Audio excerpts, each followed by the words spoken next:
Bahas pisahnya Korsel dan Korut bang. Oke, gue coba animasiin peta perang Korea ya. Jadi, setelah Perang Dunia Kedua berakhir, Korea itu dibagi jadi dua pemerintahan yang dibatasi garis pemisah 38. Korea Utara dipengaruhi oleh Uni Soviet dan Tiongkok, sedangkan Korea Selatan dipengaruhi oleh Amerika Serikat dan sekutunya. Pada tanggal 25 Juni 1950, Perang Korea akhirnya pecah. Korea Utara melakukan invasi ke selatan setelah memaksa masuk garis yang telah disepakati. Dengan 230.000 tentara, Korea Utara berhasil menguasai wilayah Ongjin, Kaesong, Chuncheon, dan Uijeongbu. 3 hari kemudian, kota Seoul juga berhasil mereka rebut. Korea Selatan gak siap menghadapi serangan ini. Mereka akhirnya mendapatkan bantuan dari pasukan Amerika yang saat itu banyak ditempatkan di Jepang.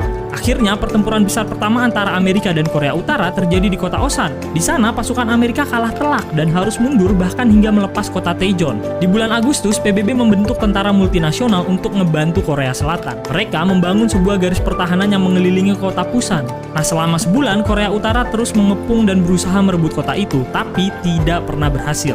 Sampai akhirnya Korea Selatan, Amerika, dan PBB justru berhasil mengonsolidasikan pasukan mereka. Serangan balik dipersiapkan dengan membombardir wilayah Wolmindo dan Incheon menggunakan pesawat serta artileri. Kemudian di tanggal 15 September, serangan amfibi dengan 75.000 pasukan dan 260 kapal dikerahkan menuju kota Incheon. Setelah suplai terganggu, pasukan di Pusan akhirnya mampu memukul mundur pasukan Korea Utara. Dalam waktu sebulan, komando pasukan PBB berhasil merebut kembali kota Seoul dan melewati garis pemisah 38.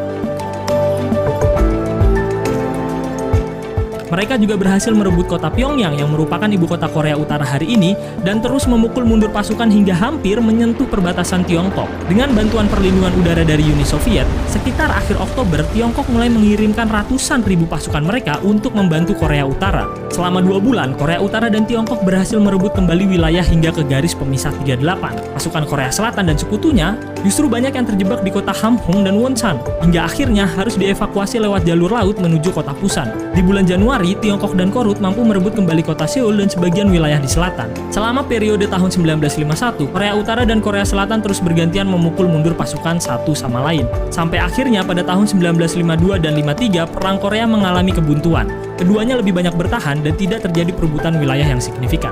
Tanggal 27 Juli 1953, gencatan senjata akhirnya disepakati, dan terbentuklah zona demilitarisasi yang memisahkan Korea Utara dan Korea Selatan. Lebih dari 70 tahun zona demilitarisasi ini udah berdiri teman-teman, tapi sebenarnya Perang Korea secara resmi belum berakhir.